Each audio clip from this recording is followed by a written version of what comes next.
19º día en la Escuela del Sagrado Corazón de Jesús. Soy el Padre Francisco Javier, nos volvemos a encontrar el día de hoy y vamos a meditar profundamente este texto tan hermoso y a la vez tan profundo, y por qué no decirlo, en el cual podemos descubrir los sentimientos del corazón de Jesús. Por eso el tema que hoy vamos a tratar es los sentimientos del corazón de Jesús en Getsemaní. Getsemaní, que no es solamente un momento en la pasión del Señor, sino una realidad permanente. El Getsemaní del Señor se vive siempre y se vive en la iglesia, y es una realidad. Y por eso con fe y esperanza estamos aquí reunidos para poder contemplar este misterio. Nos vamos a ayudar, pues, meditando el Evangelio según San Lucas, el capítulo 22, los versículos del 39 al 46, y el Evangelio según San Juan, el comienzo del relato de la pasión, el capítulo 18, los versículos del 1 al 11. Descubramos el gran amor del Señor, trabajemos esto. Al decir trabajar o trabajemos, quiero dar a entender que vamos a contemplar, vamos a reflexionar en lo que significa este texto, en lo que significa también este misterio en la vida del Señor y en los sentimientos del corazón de Jesús para nosotros, porque los contemplamos también mirando su gran amor por nosotros. Por eso, al mirar los sentimientos del corazón de Jesús en Getsemaní, también hacemos la oración contemplando al corazón de Jesús solo en medio de esta realidad en la que agoniza por amor a nosotros en Getsemaní.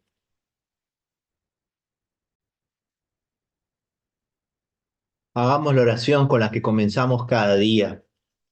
Viva Jesús, muere el pecado, sea por siempre alabado el corazón de Jesús sacramentado.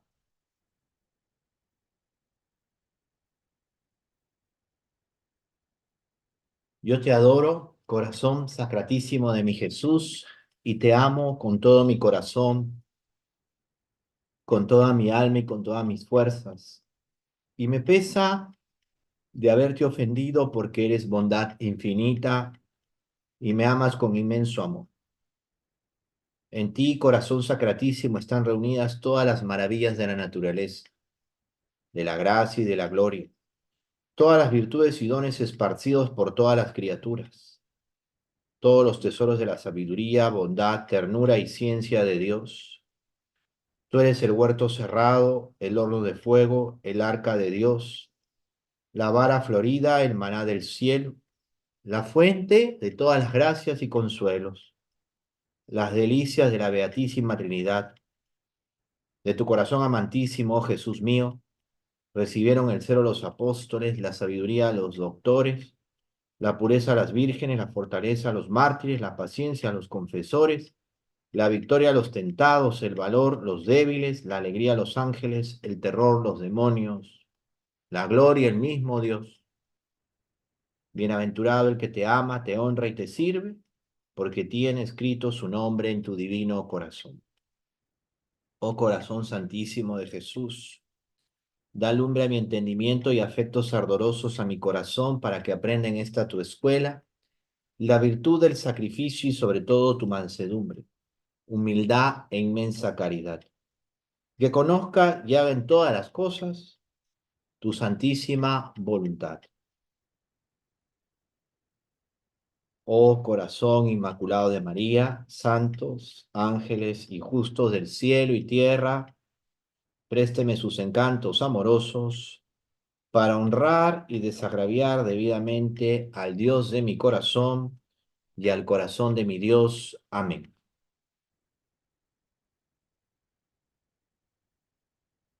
Que el Sagrado Corazón de Jesús nos ayude a penetrar en tan profundo misterio. Como decía, Getsemaní no solo es un momento en la vida del Señor con que inicia su pasión, sino es ese Getsemaní que la iglesia vive, siente con el Señor, el Getsemaní que se prolonga también en el tiempo, en la realidad, y que nos muestra generalmente la mejor actitud que podemos tener, la del orante que confía, que a pesar de ver tantas cosas que puedan ser muy humanas y siente como el Señor que se haga mi voluntad, pero no lo que yo quiera, sino lo que quiera el Señor. Esto es lo más importante y diría yo lo principal, lo que nos va a alimentar a lo largo de esta meditación. Y por eso vamos a pedirle al Señor, dame a conocer, oh corazón de Cristo, la grandeza de tu amor y la profundidad de tu dolor en este paso. Fíjense que es tan profundo el dolor de Cristo y no se podría entender como un dolor físico, porque en este momento el Señor eh, no está siendo maltratado, ni flagelado, ni insultado por ningún hombre. En este momento pesa sobre él, vamos a decir así, toda la realidad de la vida de los hombres necesitados de redención. Pesa cada ser humano. En ese momento estamos con él, pero no precisamente con lo que cada uno puede tener de virtuoso, que es una gracia de Dios, sino también todo lo defectuoso, débil que tenemos, que el Señor carga, nuestras faltas, nuestros pecados. Y es un sufrimiento que algunos consideran moral, que también tiene en su cuerpo expresiones como lo que nos dirá el Evangelio según San Lucas, que vamos a leer un fragmento a continuación. Salió y como de costumbre fue al monte de los olivos y los discípulos le dijeron, le siguieron, le siguieron. Llegado al lugar, les dijo, pidan que no caigan en tentación. Y se apartó de ellos como un tiro de piedra y puesto de rodillas oraba diciendo, Padre, si quieres, aparta de mí esta copa, pero no se haga mi voluntad, sino la tuya. Entonces se le apareció un ángel venido del cielo que le confortaba, y sumido en agonía, insistía más en su oración. Su sudor se hizo como gotas espesas de sangre que caían en tierra. Hay expresiones también en el cuerpo del Señor, en su humanidad, que reflejan lo que siente por dentro. Habría que mirar lo que el texto del Evangelio nos permite conocer. Su sudor se parecía, dice el relato, como gotas espesas de sangre que caían en tierra. La agonía del Señor es muy profunda, muy dura. Podríamos ver en circunstancias que podrían asemejarse un poco a lo que padece el Señor, pero la causa nunca va a ser la misma. La causa es diferente. Lo que causa al Señor esto es precisamente el sentirse sumido en agonía por lo que va a vivir, por lo que va a vivir por salvarnos. O sea, contemplar la agonía de Jesús en Getsemaní también nos ayuda a descubrir lo que significa el pedido de Cristo, porque siempre hacemos una petición nosotros en los días en que estamos en la escuela, ¿no? Hoy toca precisamente, pues dame a conocer, oh corazón de Cristo, la grandeza de tu amor y la profundidad de tu dolor en este paso. Pero ahora la petición también es la que Cristo nos hace a nosotros y que está formulada en el texto de San Lucas al comienzo. Pidan que no caigan en tentación. Pidan no caer en tentación. Esa es la petición que nos hace Cristo también en ese momento. Y habría que pedir al Señor no caer en tentación. Cada vez que oramos con el Padre Nuestro lo decimos, ¿no? Líbranos del mal. No nos dejes caer en la tentación. Y esta expresión, no nos dejes caer en la tentación y líbranos del mal, implica mucho. El Señor está aquí orando por nosotros y Él siente en su cuerpo el peso del dolor de la humanidad alejada de Dios. y por otra parte, también lo dice en su oración. O sea, las palabras expresan su interior, y su interior de una manera, yo diría, muy profunda y hasta, ¿por qué no decir, excelsa, ¿no? De una manera muy profunda y excelsa.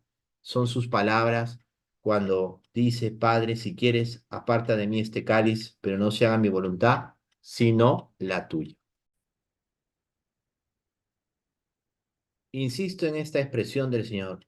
Padre, si quieres, aparta de mí esta copa, pero no se haga mi voluntad, sino la que tú quieras, lo que el Señor quiera. Y qué difícil es adherirse plenamente a la voluntad del Señor. Hay momentos en que no será tan difícil, porque puede ser algo que no lo vemos desagradable o lo vemos hasta razonable, pero cuando hay momentos de dificultad o de crisis, o en situaciones muy duras, muy difíciles, aferrarse a las palabras del Señor, cuánto bien nos hace. Y confianza, porque en realidad la confianza es la que nos lleva al amor.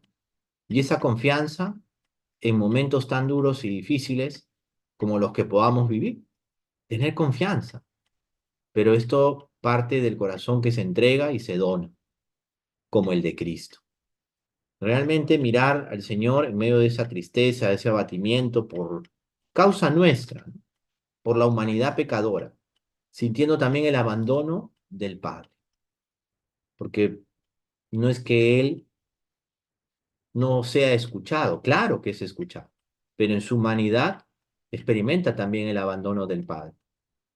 Y la experimenta y en cierto modo también la divinidad es condescendiente, hay una condescendencia con la humanidad, ¿no?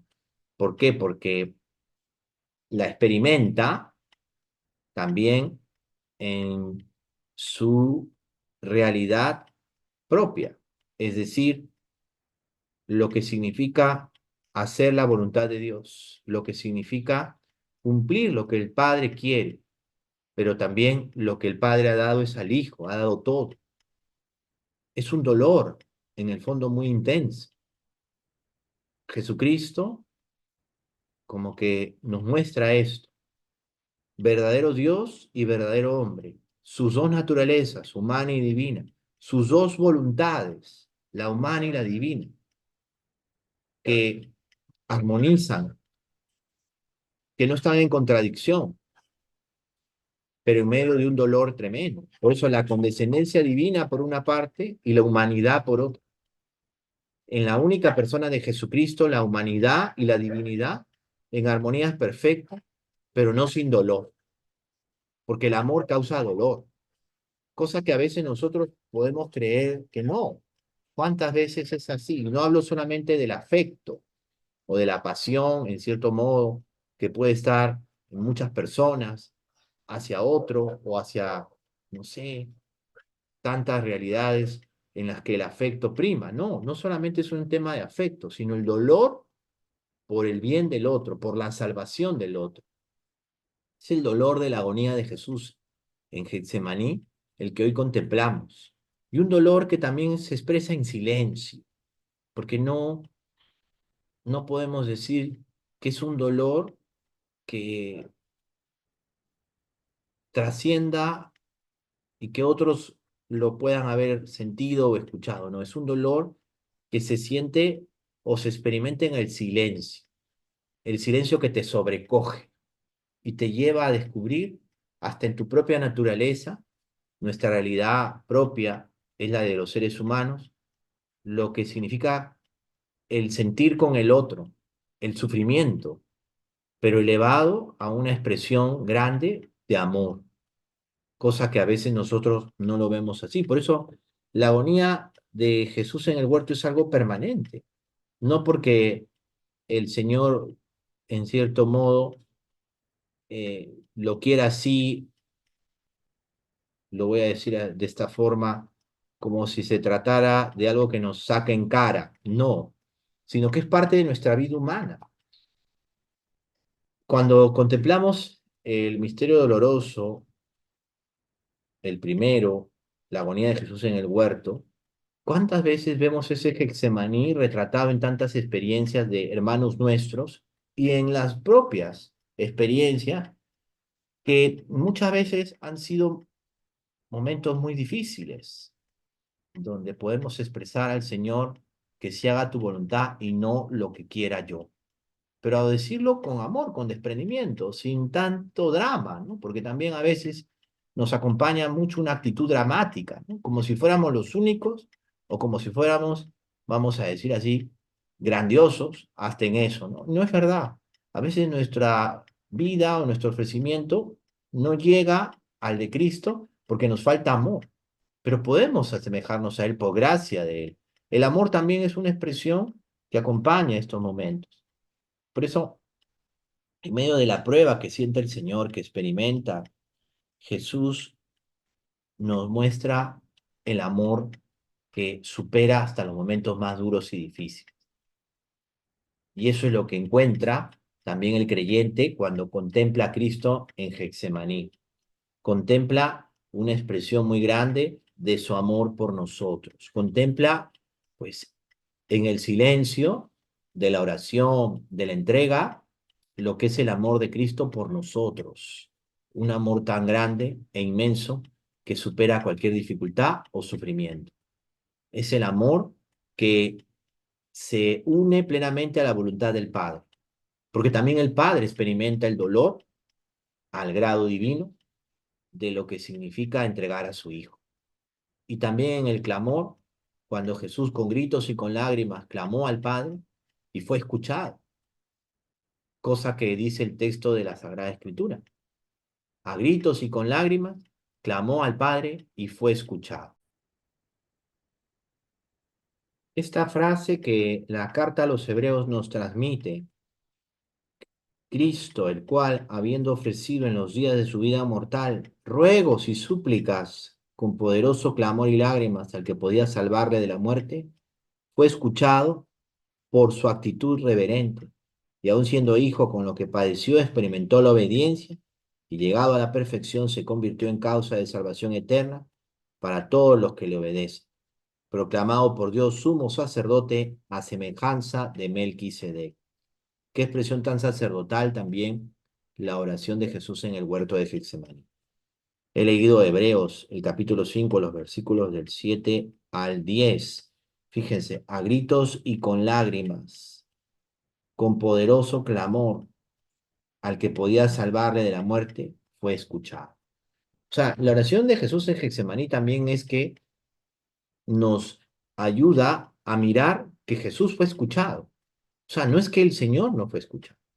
Claro que fue escuchado. O sea, puede ser que a veces nosotros también en la vida de fe, en la vida de oración, sintamos que no somos escuchados. Somos escuchados. Y el Señor nos lo muestra. Y cuenta también el texto de San Lucas, ya al final de este párrafo, de esta perícopa, como solemos decir graciosamente, levantándose de la oración, Jesús se levanta, vino donde los discípulos y los encontró dormidos por la tristeza y les dijo, ¿cómo es que están dormidos? Levántense y oren para que no caigan en tentación. A veces nos puede pasar que estamos dormidos, ¿no? Dormidos en medio de nuestras realidades de todos los días, ¿no? Dormidos porque estamos, como quien dice, en tantas situaciones en las que, pues, a veces parece como que no estamos viviendo una vida de fe verdadera y auténtica, ¿no? A veces puede ser que estemos, no sé, en una charla y veamos gente que esté dormida. Y es una hora en que no deberías dormir. Y uno dice, ¿qué pasa? ¿Por qué este para durmiendo? O este para durmiendo, o este tiene un problema, o algo le sucede, o tiene baja la presión. Empezamos a hacer especulaciones. Y habría que también pensar, ¿no será que algo en su vida de fe está como que estacionado o, no sé, estancado? Nos puede pasar. A veces una vida en la que estamos muy desordenados, ¿no? Entonces, cuando debemos dormir, estamos trabajando y cuando debemos trabajar, estamos durmiendo. No, creo que hay que armonizar. Por eso también parte de este armonizar, lo que el Señor quiere con nuestra voluntad, va a empezar por el orden.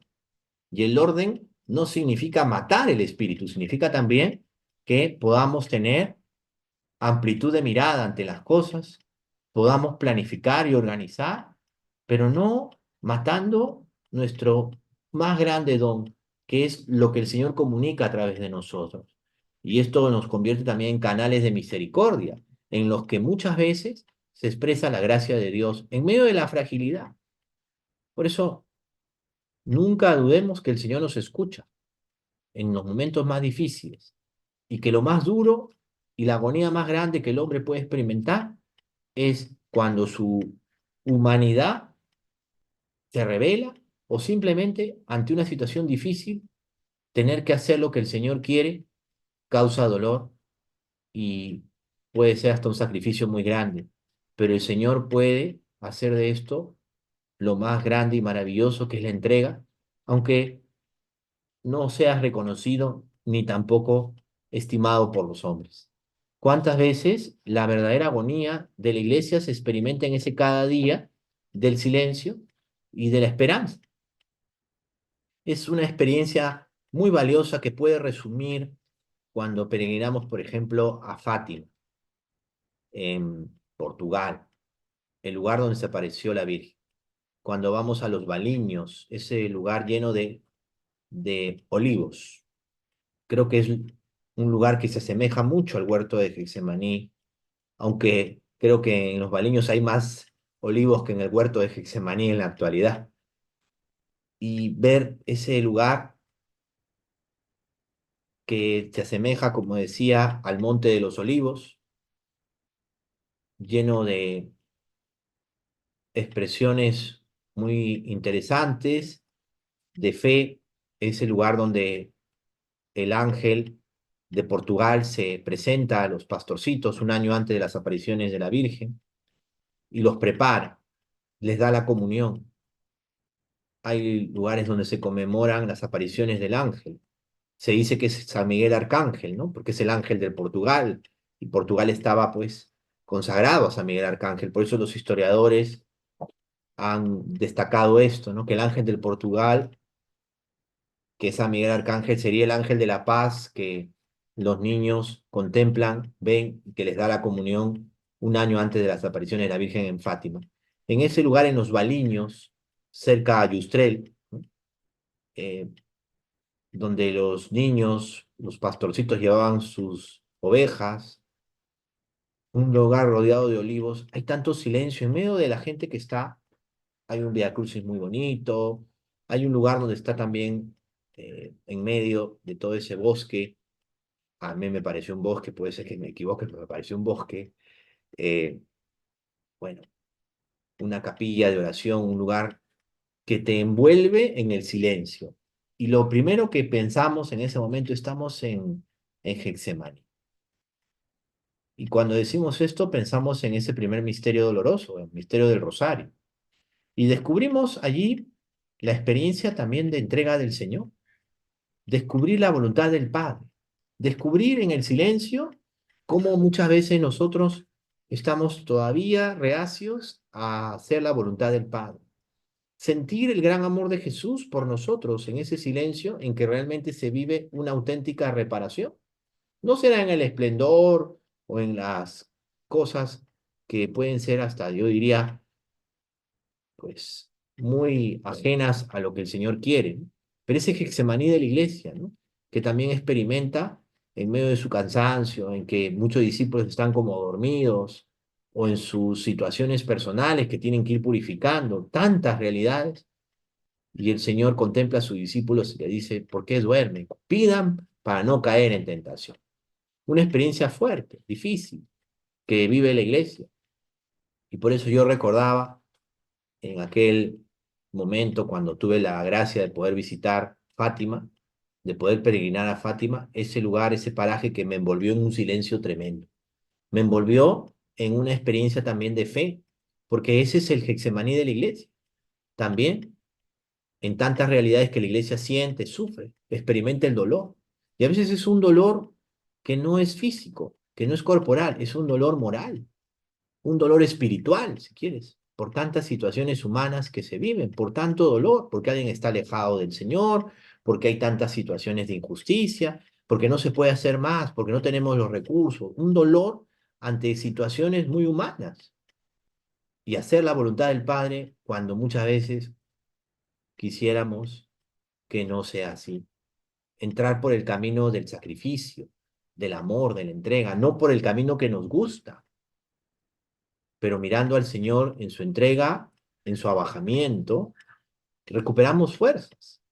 Nos sentimos muchas veces cansados, pero mirando al Señor recuperamos fuerzas y nos sentimos acompañados. A veces el dolor del otro acompaña y es el dolor de Cristo el que nos acompaña.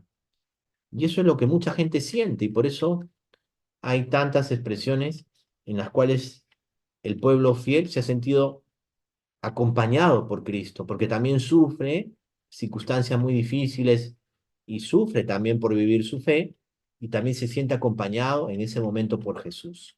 Jesús sabe de dolores, Jesús sabe de padecimientos, Jesús sabe lo que nos pasa y Jesús nos da la vida, nos da el amor, nos da la esperanza y abraza la voluntad del Padre. Hoy día, pedirle al Señor abrazar su voluntad debe ser algo realmente para tantas situaciones difícil. No lo tenemos, digamos, tan fácil como a veces creemos, ¿no? No es una cuestión teórica, ni tampoco práctica meramente, no. A veces nosotros creemos que las cosas son así, no. También se va preparando el corazón del discípulo del Señor para un momento como este, para esa entrega en la que el Señor nos ayuda a dar la talla y abrazar su voluntad en medio de lo que podría ser hasta injusto o duro o no queremos, pero el Señor nos da la fuerza. ¿Cuántas circunstancias hay así en medio de un silencio tremendo y un silencio en el que te puedes sentir muy solo y donde nadie te acompaña? Hay personas que pueden vivir con otras, sin embargo viven mucha soledad. Cuando se pierde un ser querido, un ser muy querido, puede ser la madre, el hijo, el padre, y pueden estar estas personas rodeadas de otras personas y sienten mucha soledad. Pueden tener hijos, pueden tener, no sé, dedicación a muchos temas importantes, pueden estar, pero al comienzo sienten mucha soledad. El silencio de Jesús también va de la mano a la soledad. Hoy día también hay que reconciliarse con la propia soledad, porque estamos en un mundo de ruidos, de muchos ruidos, donde no sabemos escucharnos, no sabemos escucharnos a nosotros mismos, sentir nuestro corazón, sentir el corazón de Cristo. Imagínense ahora que estoy preparando y transmitiendo, grabando esta plática, por todos lados en la parroquia hay ruido. Te llaman, te interrumpen. Les pido disculpas, pero va a ser así. Y no me voy a molestar por eso. Pero sí, cuántas veces el ruido es muy fuerte. Las personas andan dispersas. Por eso, cada vez que sentimos todo esto, hay que remontarse a Getsemaní. Y el Getsemaní de la iglesia es también el Getsemaní de la soledad, de saber reconciliarnos con nuestra propia soledad para vivir nuestra vocación de discípulos del Señor en el camino de santidad en el cual Él nos haya puesto, sea la vida consagrada, el sacerdocio, la vida laical, el matrimonio, tantas expresiones donde tenemos que aprender a vivir esa soledad y dar la talla.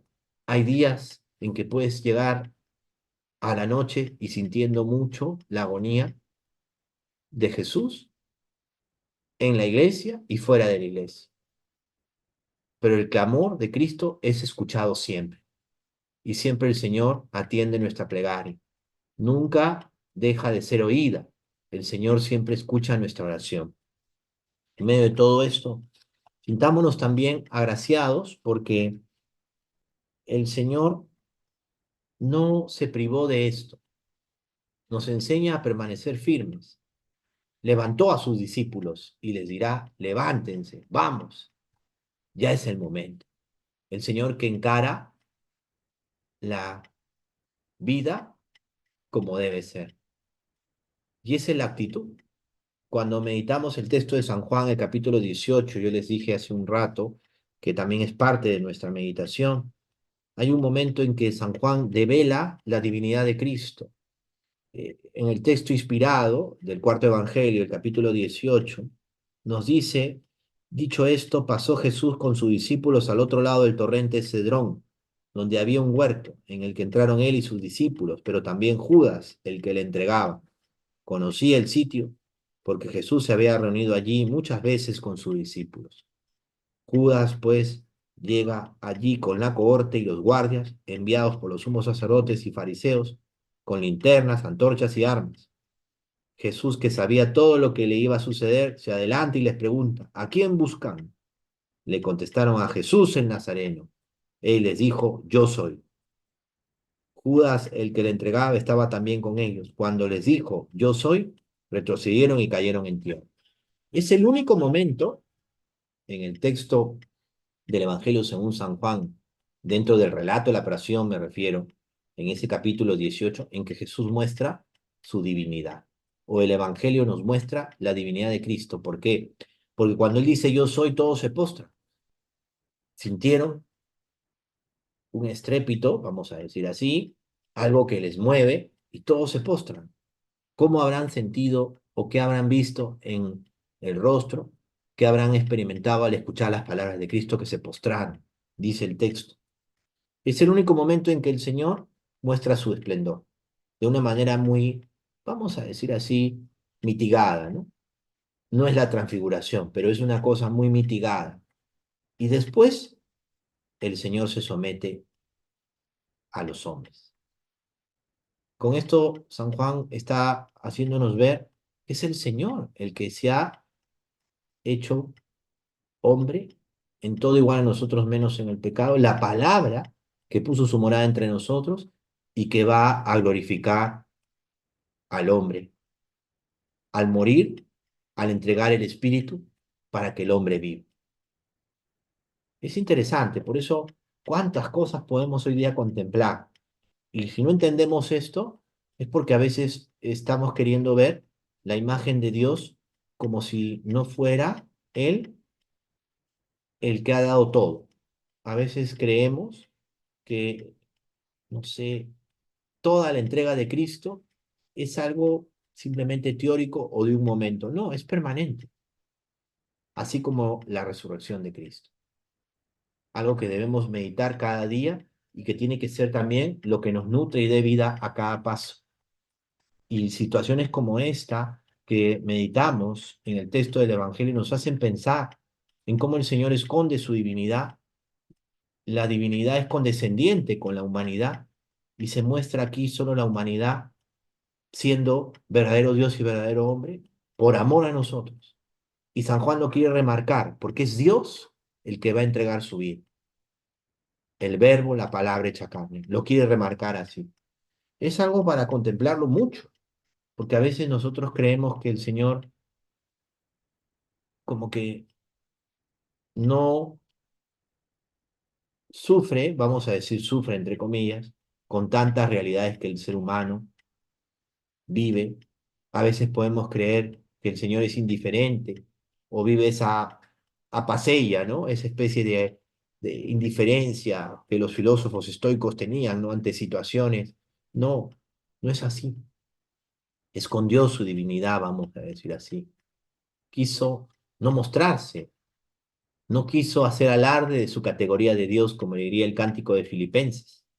Y esta es la experiencia del Señor en su agonía, por un amor grande, tan grande como nos tiene. Por eso el tanto amó Dios al mundo que entregó a su Hijo vuelve a resonar en el texto, pero ya de una forma, vamos a decir, hasta yo diría atrevida, ¿no? Porque solo Dios puede haber llegado a tanto. En tantas experiencias, probablemente más de uno dice, ¿no? ¿Qué falta en mi vida? Y podríamos decir, pues falta tal vez ese entregar todo, ese saber descubrir la voluntad del Padre, ese mostrarnos también como somos, ¿no? Yo creo que un ejemplo lo vamos a obtener de la literatura. Hay un autor, Luis, el famoso Luis, que tiene un texto que es muy leído, sobre todo por los niños, bueno, los niños que leen, yo diría los adultos, que es Crónicas de Narnia, ¿no? Famosa obra de Lewis. Me refiero pues a C.S. Lewis, Clive Staple Lewis, sería su nombre completo. Y en Crónicas de Narnia, me parece que es el segundo de los libros que habla precisamente de creo que se titula así, El león, la bruja y el ropero. El león personifica a Cristo, es de todos los libros de Crónicas de Narnia el más representativo y, por qué no decirlo, que replica la historia de la salvación, pero la cuenta en sentido literario, figurada, como reconstruyéndola en las crónicas de Narnia.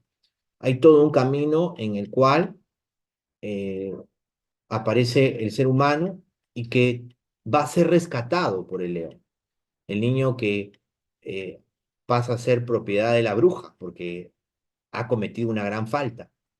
Y Aslan, que es el león, se ofrece para que el niño no se vaya con la bruja. Y ofrece su vida y muere por él. Y la bruja no entiende nada, cree que ha acabado con Aslan, que representa a Cristo. Pero Aslan resucita y pone orden en medio de todo ese caos.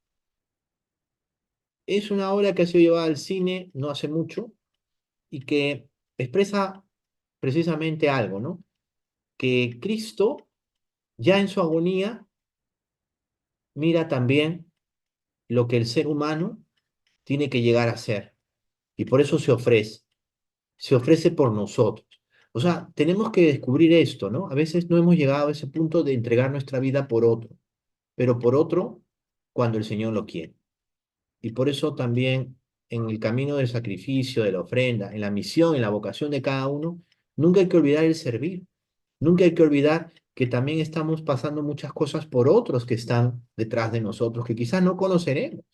Y probablemente cuando lleguemos al cielo, como dicen las, digamos, expresiones o cuentos o relatos de espiritualidad de los monjes ortodoxos, ¿no? Iba a decir de los padres del desierto también, que descubrirás en el cielo qué hombre, qué mujer ha estado orando por ti para que llegues al cielo y probablemente no lo conociste en esta tierra, pero tuvo el encargo de orar por ti para que llegues al cielo.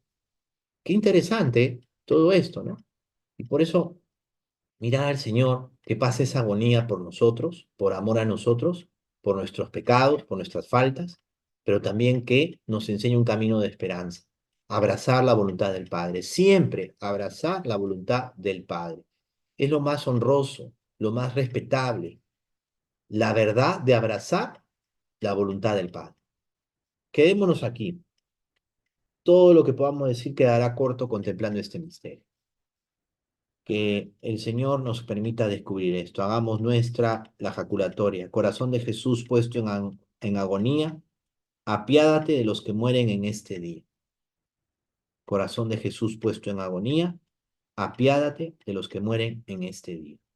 ¿Y cómo no se apiada el Señor? La verdad que cuántas cosas podemos aprender. Una buena práctica es cuando alguien está en agonía, acompañarlo también, orando, la coronilla del Señor de la Divina Misericordia, facilitarle que lleguen los sacramentos, ayudar al sacerdote a que pueda trasladarse. ¿Cuántas cosas podemos hacer? Tenemos que ser sireneos, ¿no? Para llevar el consuelo de Cristo. Y puede ser que la persona haya pedido no irse de esta vida sin tener el consuelo de los sacramentos. Siempre recuerdo una señora que vivía muy cerca de aquí y que, bueno, yo me demoré en ir a verla. No sé por qué pensé que no estaba muerta o que no estaba muriendo. Y cuando fui a verla, me dice su hija en entrada, padre, ya mi mamá falleció. Ay, cuánto lo siento, vamos a hacer el responso. Y en eso me estoy dirigiendo a ella y le digo, si me escuchas, arrepiéntete de corazón de tus pecados. Le doy la absolución y la señora respondió, amén. Ya la habían preparado para la mortaja, ¿no? Ya la habían, digamos, preparado. Y todos reaccionaron. No, no estaba muerta, estaba respirando. Todavía, claro, dijo amén. Probablemente entró en ese estado catártico y después el Señor le concedió la gracia de irse, de despedirse y de partir hacia la patria celestial. Cuando terminé de dar los sacramentos, un momento más y falleció. A mí me sorprendió mucho y me hizo recuperar también lo que significa la fe y la esperanza y lo que trae el sacerdote. Yo sentí, esta señora me esperó. Esta señora le pidió al Señor eso. Era lo que siempre le decía a su hija, yo no quiero irme sin que el sacerdote me atienda en el último momento. Y mira, cosa que puede sonar hasta impensable o dudosa para muchos. Habrá algún escéptico que dirá, no, esto no es así, tiene toda una explicación. Bueno, pero lo cierto es que eso fue lo que me dijeron, ya había muerto. Ya la habían preparado y habían pasado varios minutos en que ya había muerto. Le había bajado la presión, había caído la presión, como suele pasar cuando alguien expira, no se sentían sus signos vitales, ya la enfermera ya la había preparado, ya había fallecido. Sin embargo, yo llegué y no es por mí, por gracia del Señor, pude acercarme y decirle lo que les dije hace un momento y ella respondió amén. Respiró, luego pude terminar de darle los sacramentos y luego el Señor la llamó a su presencia. Así lo entiendo. Y así es, no hay más. Son misterios que muchas veces no se pueden andar contando. Ahora da ocasión, puesto que estamos en esta escuela, pero son gracias que el Señor da, ¿no? Yo recuerdo mucho a un amigo que es médico, especializado en medicina física y rehabilitación, ¿no? Y él me decía, padre, ¿qué más podemos dar para calmar el dolor? Yo como médico establezco pues una valoración, ¿no? Del 1 al 10 de poder soportar el dolor, ¿no? Cuando es 1, bueno, le doy esto, cuando es 2, cuando es 3, ya al último, pues ya los analgésicos más fuertes, ya no hay más, cuidados paliativos, ya no hay más. Pero después, ¿qué puedo hacer? A mí no me formaron, me dijo ese médico, para preparar a bien morir. Yo me quedé impresionado cuando un médico me dijo eso, padre, usted puede darnos una charla de ayudarnos, ¿cómo podemos hacer?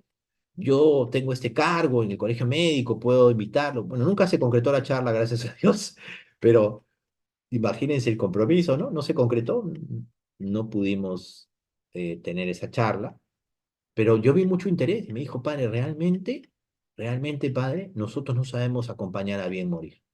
El médico llega hasta aquí, ustedes sí saben.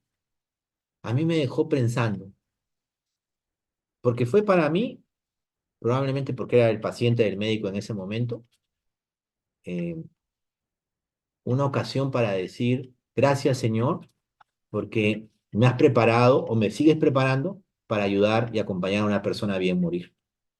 Y eso deberíamos hacer todos.